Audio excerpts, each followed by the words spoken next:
Hello guys, welcome to resource Adda. आज हम polity की नई सीरीज चालू करने वाले हैं।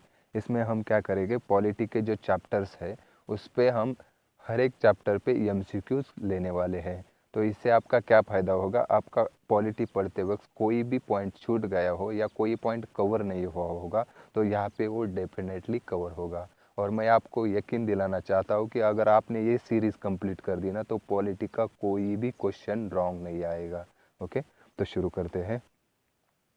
तो पहला चैप्टर हमारा क्या है, हिस्टोरिकल बैकग्राउंड। ओके, तो देखते हैं इसमें कौन से एमसीक्यू है। तो पहला जो एमसीक्यू किसके बारे में है? हमें पता है कि पूछा है कि कौन सा स्टेटमेंट करेक्ट है। ओके, तो यहाँ पे दो एक्ट दिए, 1919 एक्ट और 1935 का एक्ट। इसमें क्या दिए, 1919 का एक्ट तो था, the Indian legislature was made more representative and for the first time bicameral. The government of India act 1935 prescribe a federation taking the provinces and the Indian state as a unit. Okay, तो यहाँ पे हमने अगर act ठीक से पढ़े होंगे तो हमें पता है कि 1919 का जो एक्ट था वो किसके लिए फेमस था। यहाँ पे हमें पता है प्रोविंस जो थे उसमें उन्होंने डायर की इंट्रोड्यूस कर दी थी। ओके, और जो सेंटर जो था वहाँ पे बाइकैमरलिज्म इंट्रोड्यूस किया था। तो पहला जो पॉइंट है वो करेक्ट आएगा। और जो सेकंड जो है, गवर्नमेंट ऑफ इंडिया एक्ट 1935 जो है वो फेमस ही इसलिए कि वहाँ पे ऑल इंडिया फेडरेशन को इस्टेब्लिश करने के लिए बोला था। ओके, तो सेकंड पॉइंट भी करेक्ट है। तो यहाँ पे हमारा आंसर क्या आएगा, answer C, both 1 and 2। Second question देखते हैं, which of the following are the principal features of the government of India act 1919। तो देखते हैं, इंट्रोडक्शन ऑफ डायर की बोला तो 1919 का एक्ट याद रखना। Introduction of dyarchy in the executive government of provinces, ये भी पॉइंट इंपॉर्टेंट है।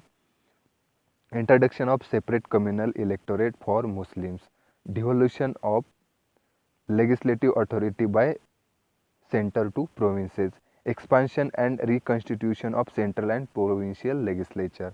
ओके, तो यहाँ पे पहला पॉइंट जो है, डायर की कहाँ इंट्रोड्यूस की थी, प्रोविंसेस में, तो ये 1919 का ही फीचर है। ओके, तो ये करेक्ट है। Introduction of separate communal electorate for Muslims, ये सेपरेट कम्युनल इलेक्टोरेट जो फीचर है वो किसका फीचर है, 1909 का फीचर है। ओके, तो ये सेकंड जो है वो रॉन्ग हो जाएगा। Okay, devolution of legislative authority by centre to province, हमें पता है कि 1919 का जो एक्ट था वहाँ पे क्या हुआ था, जो बजट था तो सेंट्रल बजट और प्रोविंशियल बजट तो उसको सेपरेट किया था। तो थर्ड पॉइंट जो है वो करेक्ट आएगा। फोर्थ क्या है, expansion and reconstitution of central and provincial legislature. तो यहाँ पे हमें पता है कि जो लेजिस्लेचर था उसका हमेशा उसका जो एक्सपांशन किया गया था, तो 1919 के एक्ट में भी उसका एक्सपांशन हुआ था। तो फोर्थ पॉइंट भी करेक्ट आएगा। तो हमारा आंसर क्या आएगा, आंसर डी, 1, 3 एंड 4। ओके, आगे देखते हैं। थर्ड क्वेश्चन क्या है, यहाँ पे भी कौन सा स्टेटमेंट करेक्ट है इसके बारे में पूछा है। तो देखते हैं कौन सा, first public service commission in India was set up in the year 1926 on the recommendation of Lee commission. Okay, on superior civil services in India. तो हमें पता है कि हमारा जो यूपीएससी था वो कब सेटअप हुआ था, 1926 के मतलब उस ईयर में। ओके, और ये कहा कौन से एक्ट में रिकमेंड किया था, 1919 का जो मॉन्टेक्यू चेम्सफोर्ड रिफॉर्म आया था वहाँ पे उन्होंने बता दिया था कि एक पब्लिक सर्विस कमीशन एस्टेब्लिश किया जाए। तो ये पहला स्टेटमेंट जो है वो करेक्ट होता है। आगे देखते हैं, the government of India act 1935 provided for setting up of public service commissions at both federal and provincial level. तो 1935 का एक्ट क्या कहता है कि not only at the centre but at provinces as well as joint public service commission भी उन्होंने establish करने के लिए कहा था। तो सेकंड पॉइंट भी यहाँ पे करेक्ट हो जाता है। तो हमारा आंसर क्या आएगा, बोथ 1 एंड 2। ओके, अब चौथा क्वेश्चन देखते हैं, which one of the following act provided the setting up of board of control in Britain through which the British government could fully control the British East India Company's civil, military and revenue affairs। तो यहाँ पे क्या दिया है, जो board of control establish किया था तो वो कौन से एक्ट से किया था। तो हमें पता है ये कहाँ पे आया था, हमें पता है उसको क्या बोलते हैं, ड्यूअल सिस्टम बोलते हैं। Okay, dual system. और ड्यूअल सिस्टम के लिए कौन सा एक्ट फेमस है, पिट्स इंडिया एक्ट 1784। तो यहाँ पे हमारा आंसर आएगा आंसर बी। ओके, दूसरा क्या था, कोर्ट ऑफ डायरेक्टर था। Okay, board of control and court of director. अब देखते हैं यहाँ पे मैच करने के लिए बोला है स्टेटमेंट्स। ओके, तो यहाँ पे देखते हैं जो government of India act 1935। Okay, तो इस पे लिस्ट 2 में क्या क्या दिया है देखते हैं। Okay, transfer of power from the East India company to British crown, ये किसका पिक्चर है, 1858 का जो एक्ट है। यहाँ पे क्या हुआ था, सेपॉय की म्यूटिनी हुई थी, तो तब हमारे ट्रांसफ़र किया था East India company to British crown के यहाँ पावर। ओके, तो एक के लिए क्या आएगा, डी ऑप्शन आएगा। ओके, तो आगे देखते हैं, एनविजेग डोमिनियन स्टेटस टू इंडिया, ये हमें पता नहीं है किसका फीचर है वगैरह, कुछ पता नहीं, तो इसको साइड में रखते हैं। Introduction of provincial autonomy, provincial autonomy कहाँ पे इंट्रोड्यूस हो गई थी, 1935 के एक्ट में। Introduction of dyarchy in provinces, dyarchy मतलब 1919। ओके, तो सी के लिए 4। Introduction of separate electorate for Muslim, separate electorate मतलब 1909 का एक्ट। तो ऐसा कौन सा ऑप्शन है देखते हैं। ओके, तो यहाँ पे बी देखते हैं, यहाँ पे ए के लिए हमें क्या चाहिए, ए ऑप्शन, प्रोविंशियल ऑटोनॉमी मतलब ऑप्शन ए के लिए 3 चाहिए। ओके, बी के लिए क्या चाहिए, 5 चाहिए। ओके, सी के लिए 4 चाहिए। ओके, और डी के लिए 1, मतलब हमारा ऑप्शन क्या आएगा, बी। ओके, आगे देखते हैं। 6th question, partially responsible governments in the provinces were established under which one of the following acts। Okay, तो हमें पता है कि 1917 में जो मॉन्टेगू स्टेटमेंट आया था वहाँ पे उन्होंने बताया था, उस स्टेटमेंट में ही ये दिया था कि हम धीरे धीरे पार्शियली गवर्नमेंट इंट्रोड्यूस करने की इंडिया में कोशिश करेंगे। ओके, तो वो किसका फीचर रहेगा, government of India act 1919। Okay, 7th question, initial idea of recruitment on merit principle can be trace to, merit principle पे रिक्रूटमेंट मतलब ये पब्लिक सर्विस कमीशन जो एस्टेब्लिश हुआ था उसके बारे में यहाँ पे बता दिया गया। तो सबसे पहले कौन सा कमीशन आया था, कौन सी कमेटी आई थी, मैकॉली कमेटी। कब आई थी, 1854 में आई थी। ओके, तो इसका आंसर रहेगा बी। 8th क्वेश्चन क्या है, during the period of British rule in India the rules made under which one of the following were known as devolution rules. Okay, devolution rules. तो इसका आंसर जो है यहाँ पे ऑप्शन देखते हैं, 1919 का एक्ट दिया है, 1909 का एक्ट दिया है, 1935 एंड 1892। तो इसका आंसर जो है गवर्नमेंट ऑफ इंडिया एक्ट 1990। याद रखिएगा, डिवोल्यूशन रूल्स किसको बोलते हैं, government of India act 1919। 9th question देखते हैं, यहाँ पे क्या है, इंडियन काउंसिल्स एक्ट 1892 जो है यहाँ पे दिया है principle of election. Okay, correctly match करने के लिए बोला है। तो ये प्रिंसिपल ऑफ इलेक्शन का कैरेक्टरिस्टिक 1892 में था क्या, इसको हम देखते हैं, हमें ये पता है या इसको साइड में रखते हैं। Okay, Indian council act 1909, responsible government. तो 1909 के एक्ट और इसका कोई भी संबंध नहीं, इसके कारण ये रॉन्ग हो जाता है। Government of India act 1919, provincial autonomy, ये रॉन्ग है क्योंकि ये किसका फीचर है, 1935 का फीचर है। Okay, government of India act 1935, dyarchy in states. Okay, तो ये भी गलत होगा क्योंकि ये 1919 का फीचर है। तो डी गलत हो गया, सी गलत हो गया, बी भी गलत है, तो हमारा आंसर क्या आएगा, ए आएगा। ओके, यहाँ पे 1892 में क्या हुआ था, इनडायरेक्ट इलेक्शन के लिए बोला था, लेकिन यहाँ पे इलेक्शन जो वर्ड था वो कहीं पे भी यूज नहीं किया था। ओके, आगे देखते हैं। 10th क्वेश्चन, यहाँ पे क्या दिया है, एसेशन एंड रीजन दिए है। ओके, तो पढ़ते हैं हम पहले, एसेशन क्या है, notwithstanding the introduction of provincial autonomy in the government of India Act 1935 retained the control of central government over provinces in certain spheres। यहाँ पे दिया है कि 1935 जो एक्ट था, यहाँ पे क्या किया था, जो सेंट्रल गवर्नमेंट जो था उसका उन्होंने कंट्रोल रखा था प्रोविंस पे। ओके, इसका रीजन देखते हैं, governor was required to act in his own discretion in certain matters for which he was to act without ministerial advice and under the control and direction of governor general. Okay, तो 1935 के यहाँ पे federation introduce किया था, लेकिन कुछ जो chapter थे वो गवर्नर जनरल के अंडर आते थे। इसके कारण एसर्शन एक करेक्ट हो जाता है और रीज़न भी करेक्ट है। और ये एसर्शन जो है उसका ये रीज़न है क्या, तो ये भी करेक्ट है। इसके कारण हमारा आंसर क्या आएगा, आंसर ए। ओके, आगे देखते हैं 11th question. In the federation established by act of 1935 residuary power were given to. Residuary power 1935 का जो एक्ट आया था उसमें रेसिडुअरी पावर किसको दी थी, तो यहाँ पे अभी जो है हमारी मतलब करंट सिचुएशन में रेसिडुअरी पावर जो है वो सेंट्रल गवर्नमेंट को है। ओके, तो लेकिन जो 1935 का जो एक्ट था उसमें रेसिडुअरी पावर जो थी वो गवर्नर जनरल को दी थी। ओके, आगे देखते हैं।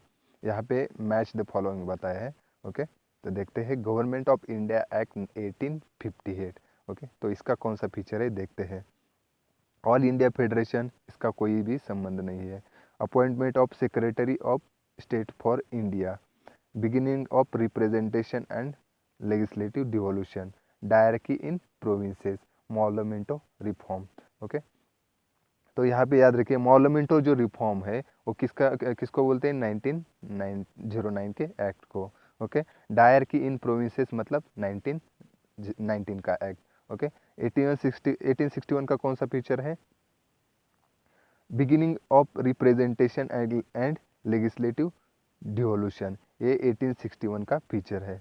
ओके, और 1858 का कौन सा आता है इन दोनों में से, all India federation of provinces and princely state, एक इसका फीचर है 1935 का फीचर है। तो 1858 का कौन सा है, अपॉइंटमेंट सेक्रेटरी जो अपॉइंट, ये सेक्रेटरी की पोस्ट जो थी वो 1858 से अपॉइंट की गई थी। तो आप हमारा कौन सा ऑप्शन रहना चाहिए, 2, 3, 5, 4 ऐसा ऑप्शन रहना चाहिए। ओके, और ये कौन से में आता है, option B.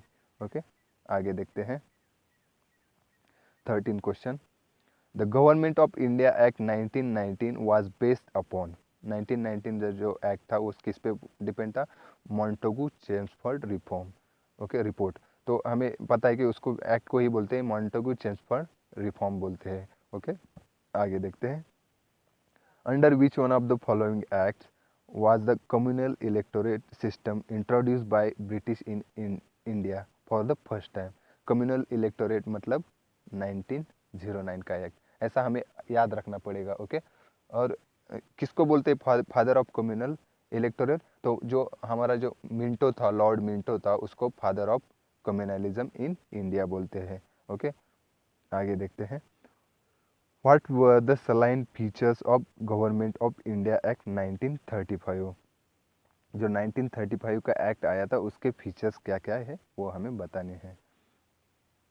Abolition of council of India, ये उसका फीचर है क्या, करेक्ट है, क्योंकि यहाँ पे जो काउंसिल कहाँ पे इस्टेब्लिश की थी, 1858 के एक्ट में उसको इस्टेब्लिश किया था, तो यहाँ पे जाके उसको एबोलिश कर दिया था। डायरकी एट सेंटर, ये भी करेक्ट है। डायरकी एट प्रोविंस कहाँ पे था, 1919 के एक्ट में था, लेकिन बाद में उसको सेंटर में इंट्रोड्यूस किया था, कौन से, 1935 के एक्ट्स के। Abolition of dyarchy in the state, यहाँ पे उन्होंने उल्टा किया था, जो डायरकी जो थी वो सेंटर में इंट्रोड्यूस की थी और स्टेट में क्या किया था, ऑटोनॉमी दी थी, और वो बाई कैमरलिज्म इंट्रोड्यूस किया था 6 प्रोविंस में। ओके, आगे एस्टेब्लिशमेंट ऑफ फेडरल कोर्ट, हमें पता है कि 1937 में फेडरल कोर्ट जो है वो एस्टेब्लिश किया था, तो ये इसी एक्ट से किया था, तो कौन सा ऑप्शन आएगा, ऑप्शन डी। ओके, आगे देखते हैं। Match list 1 with list 2। Okay, federal scheme of government, यहाँ पे फिर से आया फेडरल स्कीम मतलब 1935। Okay, dyarchy in provincial government, dyarchy in provincial मतलब 1919 का act. Communal representation, communalism, Morley Minto reform 1909। Rigid centralisation, rigid centralisation मतलब 1861, यहाँ पे ये पॉइंट याद रखने वाला है, रिजिड सेंट्रलाइजेशन मतलब एक्ट 1861, तो कौन सा ऑप्शन आना चाहिए, ए के लिए हमें 3 चाहिए। ओके, बी के लिए डायर की मतलब 1919 का, बी के लिए 4 चाहिए। ओके, बी के लिए 4, तो ये यहाँ पे ये ऑप्शन मिल जाता है हमें, option B. Okay, 17th question क्या है, who among the following was the finance minister of India in the interim government. Interim government कहाँ से कहा था, 1946 टू 47। तो कौन से थे, लियाकत अली खान जो थे वो हमारे फाइनेंस मिनिस्टर थे। ओके, आगे देखते हैं। Which one of the following acts led the foundation of British administration in India. तो कौन से एक्ट ने इंडिया में जो ब्रिटिश गवर्नमेंट था उसका एडमिनिस्ट्रेशन को फाउंडेशन उसका फाउंड किया। ओके, तो ये जो था हमारा रेगुलेटिंग एक्ट 73। तो इसी एक्ट से वहाँ पे शुरुआत की थी कि ब्रिटिशर्स ने ईस्ट इंडिया कंपनी को कंट्रोल करना स्टार्ट किया था। ओके, आगे देखते हैं, यहाँ पे भी मैच करना है। ओके, तो पहला क्या है, designation of governor general of Bengal as governor general of India. Okay, तो कौन था हमारा पहला governor general of India, Bentinck था। ओके, तो बेंटिक को कहाँ से, कौन से एक्ट में गवर्नर जनरल ऑफ इंडिया बनाया था, 1833 के एक्ट से। ओके, आगे देखते हैं। Dyarchy introduce in Indian government, dyarchy मतलब 1919। Okay, twin features of all India federation and provincial autonomy, provincial autonomy and federation मतलब 1935 का act. Okay, control of the government of India transfer from East India company to British crown, ये कौन सा act हो गया, 1858 का act. तो option हमारा कौन सा रहना चाहिए, 1, 3, 4 एंड 2। ओके, 1, 3, 4 एंड 2 मतलब सी ऑप्शन आना चाहिए। ओके, आगे देखते हैं। Who among the following was the first law minister in of India. तो कौन थे लॉ मिनिस्टर, हमारे कॉन्स्टिट्यूशन के maker doctor BR Ambedkar. Okay, आगे देखते हैं। With reference to the period of British rule in India, Indian statutory commission is popularly known as, कौन सा स्टैट्यूटरी कमीशन आया था, जो साइमन कमीशन, कब आया था, 1927 में आया था। ओके, आगे देखते हैं। During the British rule in India, who was the first Indian to be appointed as a law minister of the Governor General's Council। Governor general के काउंसिल का लॉ मिनिस्टर किसको अपॉइंट किया था, जो थे हमारे SP सिन्हा थे, सत्येंद्र सिन्हा। और कौन से एक्ट से किया था, 1909 के एक्ट से। ओके, याद रखिएगा। ओके, तो गाइज यहाँ पे हमने हमारा फर्स्ट चैप्टर कंप्लीट कर दिया है। ओके, अगर आपको चैप्टर अच्छा लगा तो उसको लाइक कर दीजिए और हमारा जो चैनल है उसको सब्सक्राइब कर दीजिए। Okay, thank you.